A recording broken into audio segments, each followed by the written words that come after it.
총칙에 가가지고 총칙이라는 것은 이렇게 보시면 돼요. 총괄해서 규정했다. 그래서 이 국세기본법을 잘 알게 되면 장점이 뭐냐? 다른 법에 연관되는 그런 기본적이고 공통적 내용들이 굉장히 많이 나왔어요. 여기 보면. 그래서 요거는 그냥 그런 내용이다 라고 보시면 돼요. 중요하진 않아. 자, 근데 14쪽에 보시면 용어의 뜻이 나와요. 용어 뜻. 이거는 여러분들이 개념도 파악하고, 지난번에도 내가 그런 얘기 한 번 한 적이 있었어요. 뭐냐면 전문가하고 비전문가하고 구분이 되는 게 뭐냐면 정확한 용어하고 표현을 쓰느냐 안 쓰느냐, 여기서 구분이 된다고 내가 말씀을 드렸어요. 그렇죠? 그 대표적인 게 이거예요. 용어. 자, 그럼 여기 뭐 국세 뭐 이렇게 나왔는데 국세 뭐 중요하지 않고, 이거는 자, 세법도 중요하지도 않아요. 뭐 시험에 나오는 내용이야 이거. 근데 세 번째 나와 있는 가산세 강제징수비. 자, 이거는 보셔야 돼요. 가산세하고 강제징수비. 옛날에는 가산세하고 가산금이라는 말을 들었어요. 그렇죠? 가산세하고 가산금. 가산세라는 거 하는 것은 실제 내용은 똑같아. 법에서 규정을 하고 있어요. 예를 들어서 부가가치세다. 그럼 부가가치세는 1기하고 2기는 나눠져 있고, 1기는 뭐 7월 20일까지 신고를 해야 되고, 뭐 2기는 뭐 1월 25일까지 신고해야 되는데 안 했어. 하라고 했는데 안 했단 말이에요. 그러니까 법에서 규정하고 있는 그런 의무 사항을 이행하지 않았을 때 거기에 적용하는 페널티가 가산세야. 가산세. 그리고 가산금이라고 하는 것은 말 그대로 뭐냐면 고지를 했는데 세금을 안 냈어. 그러다 보니까 안 낸 거에 대한 연체이자적 성격이 가산금이었어요. 그런데 지금 이제 가산금 규정이 통합이 되버렸어요. 통합이. 왜냐면 그 가산세에도 보면 납부불성실 가산세라고 있다고. 납부불성실 가산세. 세금을 안 내게 되면 하루 10,000분의 3씩 계산해가지고 일수만큼의 가산세를 적용을 했어요. 그래서 가산세가 있고 가산금인데 내용은 동일하다 보니까 두 개를 통합을 시켜버린 거야. 통합을 시켜가지고 똑같아. 내용은 똑같아. 고지를 했어. 고지를 했는데 일단 법정 기한까지 내야 되는데 안 내게 되면 고지를 해. 그럼 1차적으로 그 가산금이 나오고 그 한 달이 지나게 되면 중가산금이라는 게 나왔어요. 중가산금이 이게 뭐야?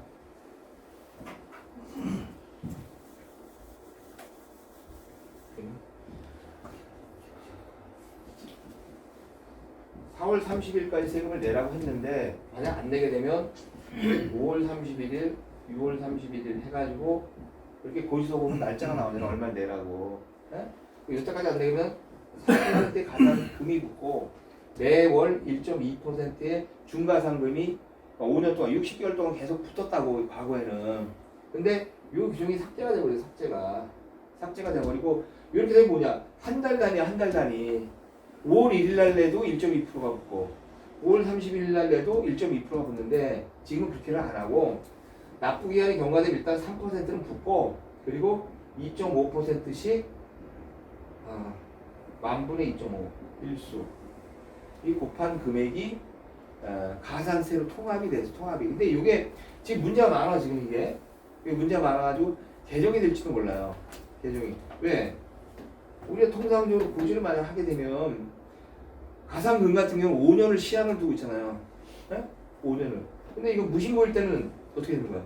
7년이 되고 그 다음에 사기를 기타 부정이 10년이 되어버린다고. 그러면 이거와 관련해서 가산세가 어마어마하게 붙어버리는 그런 상황이 벌어진다고. 물론 이게 전에는 10,000분의 3이었는데 10,000분의 2.5로 내려갔어요.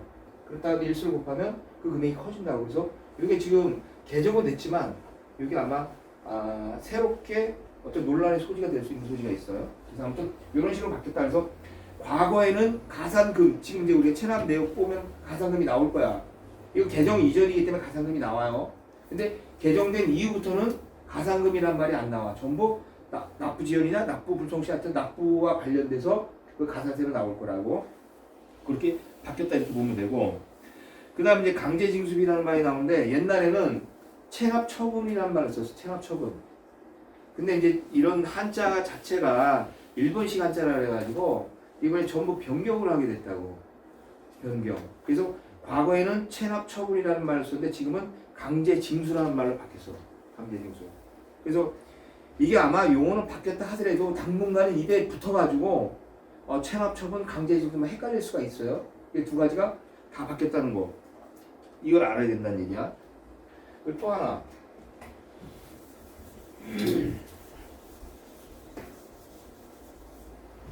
이게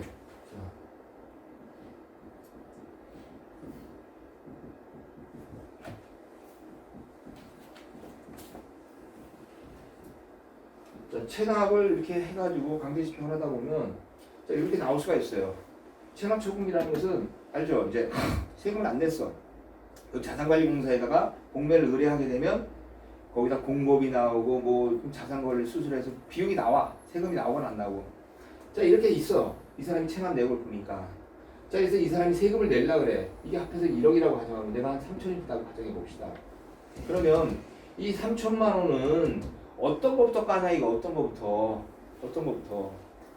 자 과거에는 뭐냐 체납처분비가 무조건 1순위야 3천만 원을 내면 체납처분부터 먼저 까고 두 번째 가산금 중가산금을 까요 그 다음에 세 번째 본세를 까버렸다고 자 그러다 보니까 무슨 문제가 생겨보냐면 세금을 계속 내긴 내는데 본세가 안 줄어들어 네? 체납액은 계속 남아있어 그리고 더 뭐 있지 이게 어떻게 된 거야 이런다고 그래서 그거를 이번에 법이 개정이 되면서 1순위는 체납처분비야. 1순위 체납. 2순위가 본세. 그리고 3순위가 가산금을 까는 걸로 바뀌었어요. 그렇게 하지 않으면 세금이 점점 더 많아지니까 이자가 더 늘어나잖아요. 본세를 안 까게 되면. 그래서 이렇게 바뀌었다. 이번에. 그것 좀 한번 봐주시고. 그 다음에 체납처분비라는 말 안 쓴다. 강제징수비라는 말을 쓴다. 자, 그 다음에 이제 3번에 나온 납세자. 이거 별표 치셔야 돼. 이게 굉장히 중요한 사람들이 헷갈려. 여기 보시면 1번 납세의무자, 2번 납세자, 3번 제2차 납세의무자, 4번 보증인, 5번 원천징수 이렇게 나와 있죠. 네? 자 여기서 제일 중요한 게 뭐냐면 우리가 통상적으로 실무에서 제일 많이 쓰는 말은 뭐냐면 납세자라는 말을 써요. 납세자라는 말은 뭐냐면 여기 있는 사람들 모두 총괄할 때 쓰는 말이 납세자야. 그러니까 원래 내가 세금을 내야 된다. 그런 사람은 뭐라면 납세 의무자라고 그래. 납세 의무자. 근데 납세 의무자하고 일정한 관계 있는 사람들을 총괄해서 쓰는 말이 납세자야. 그래서 우리가 뒤에 나오겠지만 법인의 제2차 납세 의무자가 나옵니다. 법인의 제2차 납세 의무자. 법인의 제2차 납세 의무자 무슨 말이냐면 법인이 세금을 내야 되는데 법인이 세금을 못 내. 그럼 법인과 일정한 지위 있는 사람한테 세금을 내세요라고 확정한다고. 그 제3자를 제2차 납세의무자라고 그래요. 이때 제2차 납세의무자를 뭐라 그러냐? 납세자라고 그냥 표현해 그냥. 그러니까 납세자가 뭐야? 그러면 본래의 법인 납세의무자, 그 다음에 제2차 납세의무자, 거기다 보증문서의 납세보증인 이걸 모두 총괄해서 납세자라고 표현한다. 그래서 세무서 가면은 납세의무자는 말을 안 써요. 그냥 납세자가 누구예라고 한다. 납세자가. 여기서 말하는 납세자가 누구예요라고 할 때는 본래의 납세자하고 제2차 납세자하고 다 포함해서 애들이 얘기하는 거 일반적으로. 단지 구분할 때는 어떻게 하냐 실무에서는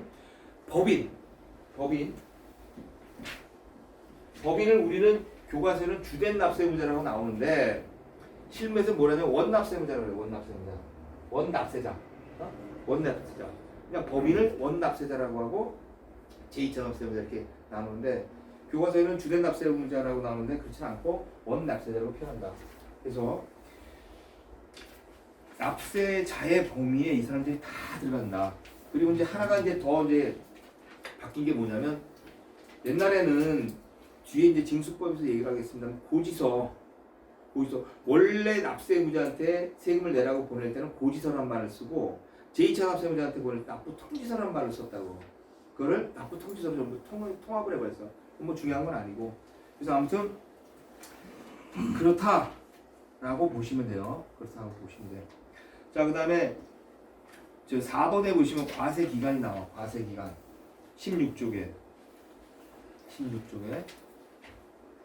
이게 이제 굉장히 중요한 거예요. 굉장히 중요한 거.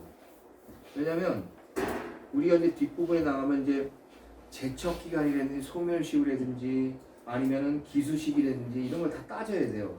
다 따질 때 언제부터 그걸 따질 것이냐 라고 나온다고. 왜?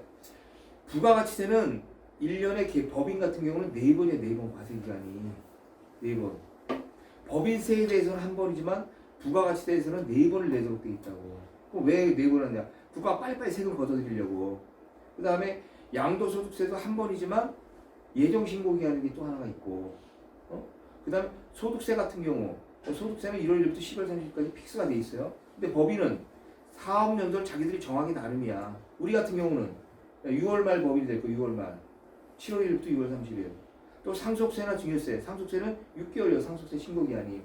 증여세는 3개월이야. 이 얘기가 뭐냐면 그 기간이 다 달라. 다 달라. 그러면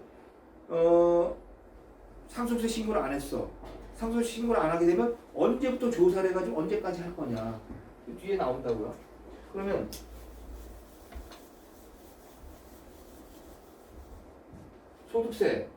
소득세는 매년 1월 1일부터 12월 30일까지 이거 고정돼 있어. 픽스돼 있어. 근데 법인세는 법인이 자기 마음대로 정하는 거야. 다만 1년을 넘지는 못해요. 근데 보통 금융기관들은 3월 말 법인이거든요. 3월 말 법인. 그럼 3월 말 법이니까 얘네들은 6월까지 신고하는 거야. 자, 그래서 이 법인은 유동적이에요. 유동적. 자, 이게 왜 중요하냐? 그럼 12월 30일까지 과세기간이고 다음 연도 5월 30일까지 신고하라고 했는데 만약 안 했다고 한다면 6월 1일부터 이제 세무조사를 할 수가 있는 거잖아요. 신고를 하니까 안 했으니까. 그러니까 이때부터 몇 년 이게 이제 적용이 된다고. 자, 법인세는 3월까지 하라고 했으니까 그럼 이제 6월 30일까지 신고를 하도록 돼 있어. 안 하게 되면 7월 1일부터 세무조사가 가능해. 자, 상속세. 아버지가 2월 1일 날 돌아가셨어. 그러면 6개월. 2, 3, 4, 5, 6, 7. 그러면 7월 31일까지 상속세 신고를 해야 돼요. 안 했어. 그러면 8월 1일부터 세무조사가 가능해요. 에? 증여세 같은 경우는 자, 증여세는 뭐 2월 1일 날 했어. 에? 그러면 이게 언제야? 2, 3, 4, 4월 30일. 그러면 5월 1일부터 조사가 가능해.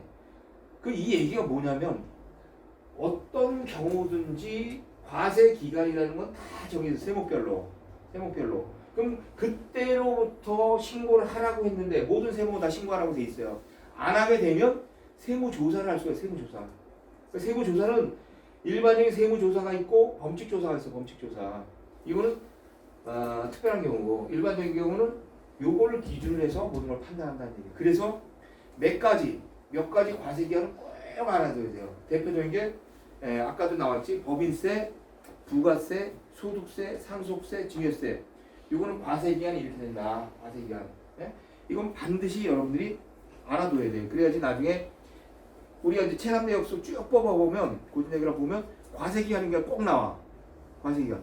2012년도다. 그럼 2012년 종합소득세? 그럼 이건 2013년도 5월 30일까지 신고를 했을 때 안 했기 때문에 그 이후에 세금이 고지가 됐다. 그 다음에 제척기간인 걸 또 따져야 돼. 5년 내 또는 7년 내 10년 내 세금이 고지가 되는데 왜 이때 고지가 됐지? 그걸 볼 수 있는 분석 능력이 있어야 된다고. 그러려면 기본적으로 과세기간 알아야 돼. 과세기간. 자, 그 다음에 과세표준이란 말. 과세표준. 여기 보면 이제 세액 산출의 기초가 되는 수량 또는 가액이라고 나온다고. 이게 무슨 말이냐면 그냥 이렇게 간단하게 이렇게 생각하면 돼요. 자, 법인이건 개인이건 세금을 내려고 하면 전체 매출에서 비용을 빼면 이익이 나올 거 아니야. 간단하게. 여기에 대해서 곱하기 세율을 정해하면 세금이 나올 거 아니야. 요 대상 금액을 과세 표준이라고 그래. 과세 표준. 세금을 얼마를 매길 것이냐. 그 전 단계. 세액 산출의 기초가 되는 수량 또는 가액이란 말을 표현하는데 요 개념을 과세 표준이라고 그래. 과세 표준. 이거 굉장히 중요해요. 실무에서는 이거 줄여서 그냥 과표라고 한다. 과표. 자, 그럼 부가가치세는 어떻게 돼 있어요? 매출 있잖아. 매출. 그래서 매입을 빼면 얼마가 나올 거 아니야. 여기다가 세율을 정의하면 세금이 나오는데 요 금액을 과세 표준이라고 말로 표현한다고. 그래서 우리가 통상적으로 실무에서 막 얘기하다 보면 이 회사 매출액이 얼마입니까? 우리 회사 매출액이 100억이 될 수도 있고 1000억이 될 수도 있고 50억이 될 수도 있잖아요. 그 매출액은 일반적인 매출액이고 과세 표준이 얼마입니까? 라고 하면 매출액은 100억이라도 과세 표준은 1억이 될 수도 있고 다운이 될 수도 있고 10억이 될 수도 있고 다르잖아. 그렇죠? 그래서 매출액이 많다 그래서 반드시 세금이 많은 건 아니야. 세금의 개념에서는 그러니까 기업액이란 말을 표현. 기업액에 은행에서 뭐 대출을 해주든지 할 때는 제일 중요하게 보는 게 뭐냐면 매출액을 기준으로 판단한다고. 매출액. 근데 세무서는 그 매출액이 중요하지가 않아요. 세무서는 세금을 얼마를 걷어들일 거냐 이걸 중요하기 때문에 요게 나는 과세 표준이 얼마냐를 굉장히 중요하게 생각한다. 그래서 막 실무진이라고 얘기하다 보면 거기 과표가 얼마예요? 그럼 과표를 알아야 될 거 아니야. 그럼 과표는 이런 개념이다. 요 개념이 아니고 요 개념이다. 과표가 굉장히 중요한 거예요. 그래서 마인드 자체가 달라. 세무서 애들은 매출을 중요하게 생각하지도 않아. 매출은 이 과표를 중요하게 생각한다. 그때 과표가 뭐냐? 라고 했을 때 이 과표라는 것은 이런 것을 과표라고 한다. 그래서 나중에 세무조사라든지 뭐하든지 할 때 이 개념이 굉장히 많이 통용이 돼요. 그래서 개념만 알고 있으면 돼. 과세 표준은. 자, 그 다음에 이제 특수관계인이라고 해요. 특수관계인. 요거는 뭐 굉장히 어려운 범위니까 여기까지 내가 외우라고 내가 얘기 못하겠어. 근데 이건 알아야 돼. 특수관계인이라면 쉽게 얘기하면 그냥 가끔 이제 쉽게 친인척이라고 돼. 친인척하고 회사 뭐 임직원의 관계. 왜? 이 특수관계 서로 짜고 할 수가 있거든. 뭐든지. 왜냐면 내가 세금을 적게 내게 하기 위해서 둘이 짜고서 뭔가를 해결할 수가 있다는 얘기예요. 그래서 세법에서는 특수관계인 간의 거래는 유심히 보겠다는 얘기예요. 유심히. 그래서 특수관계인 범위를 이렇게 정해놔 버렸어요. 이 사람들하고 거래는 굉장히 꼼꼼히 들여다보겠다. 라는 취지라고 보면 돼 이게. 자, 그래서 세무조사는 이런 게 있다. 보시면 됩니다. 쉽지? 아주 세법. 네. 아주 간단해요. 자, 그 다음에 기간과 기한이 나와. 기간과 기한. 여기서 몇 가지만 보면 돼. 몇 가지. 근데 나중에 이제 이거 뭐야? 소송과 관련되지 않으면 뭐 특별한 내용이 없는데, 자 19쪽에 보면 기간과 기한에서 기간의 계산 방법이라고 나와요. 거기 보면 첫 번째 국세기본법 또는 세법 규정하는 기간의 계산은 국세기본법 또는 그 세법의 특별한 규정이 있는 걸 제외하고 민법에 따른다. 아까 말씀드렸던 그런 내용 때문에 민법에 의해서 기간을 계산한다. 이렇게 보면 되고, 기산점은 초일은 산입하지 않는다. 원칙이야. 초일은 산입하지 않는다. 만료점 그 기한에 만료다.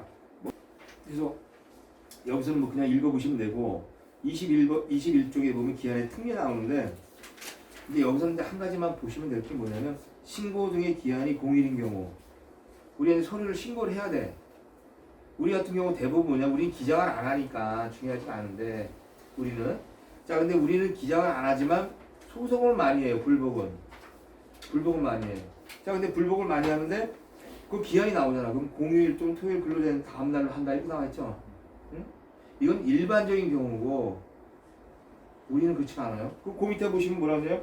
3번에 서류 효력 발생 시기 우편으로 서류를 제출했다. 우편. 여기 보시면 두 번째 쪽에 우편 날짜 도장이 찍힌 날에 신고된 것을 본다. 이거 굉장히 중요해요.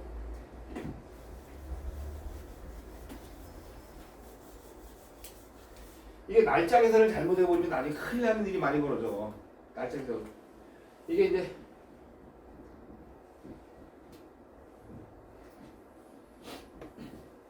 발송주의하고 이게 도달주의라고 그래요. 발송주의, 도달주의. 이게 무슨 말이냐면 발송주의는 우리가 통실 부인이 찍힌 날 신고되는 걸 봐줘. 어디까지? 우리 일반적인 신고서 있죠. 종합소득세 신고서, 뭐 법인세 신고서, 상속세 신고서. 이거는 우리가 우편으로 신고할 때는 우체국에 도장 날짜가 딱 찍힌 날, 그날 신고된 거를 발송주의라는 말을 표현해요. 도달주의는 그런 거 다 필요 없어. 행정기관이 직접 도달해야지만 도달한 거로 본다고. 이거 굉장히 중요한 겁니다. 차이가. 그러다 보니까 옛날에 뭐냐, 당직실 접수라는 말 들어봤어. 당직실 접수. 그러니까 예를 들어서 5월 2일까지 접수를 해야 돼. 이날이 기한이야. 근데 6시가 돼버렸어. 7시가 돼버렸어. 접수를 못 하잖아, 우편으로. 그럼 어떻게 해? 그걸 들고 가는 거야. 들고 가서 법원에 가서 당직실에다 갖다 내. 그럼 그날 서류는 갖고 왔잖아. 도달주의이기 때문에 그래, 도달주의.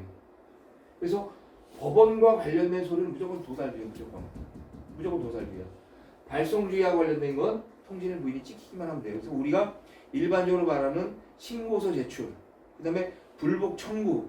자, 요거는 발송주의를 적용한다. 자, 그래서 마지막으로 한 가지 더 할 게 뭐냐면, 뒤에 보면 나중에 이제 불복 청구, 우리가 이의 신청을 막 제기해요. 그럼 청구일이 90일이라고 나왔어. 이 90일은 불변기간이야, 불변기간. 90일 내에 무조건 해야 돼. 이건 날짜 계산해요, 날짜 계산. 날짜 계산 하되 발송주의를 채택하니까 90일 되는 날 우체국에 가서 도장만 꽉 찍히면 돼. 그러면 92일, 93일 날 들어가더라도 접수된 걸 본다는 얘기지. 그래서 여기 보시면 아까 그래서 통요일, 일요일 날 다음 날로 본다. 이건 상관없는 거야, 이거랑?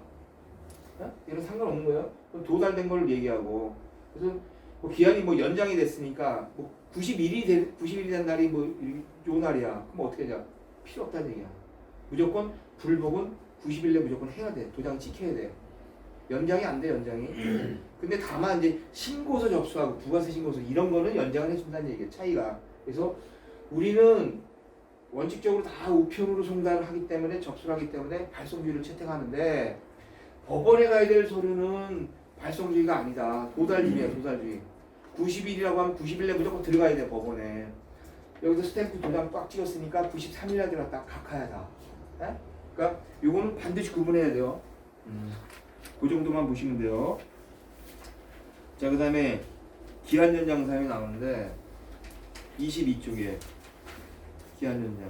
이 기한 연장은 이거 뭐야? 정상적인 사업을 하는데 좀 이렇게 좀 어렵다. 세금 내기가 또 신고하기가 좀 어렵다. 그때 기한을 연장을 해주겠다는 게 대부분들이. 근데 불복도 마찬가지로 적용이 될 수가 있지만 일반적으로 우리가 불복 적용되기는 쉽지가 않아요. 그러니까 이건 이렇게 사업을 하는데 어려움이 있으면 기간을 연장해 준다. 한 번 정도 읽어봐 주시면 돼. 자, 그다음에 이제 여기가 이제 우리가 제일 많이 나오는 것 중에 하나가 24쪽에 보면 서류의 송달이 나오는 거예요. 서류 송달. 서류 송달은 뭐 말 그대로 세무서에서 고지서라든지 뭐 안내장이라든지 이런 걸 송달하는 방법인데 송달은 크게 뭐 세 가지야. 교부 송달, 직접 만나 주는 게 있고 우편 송달, 그 다음에 이제 공시 송달 세 가지가 있어요.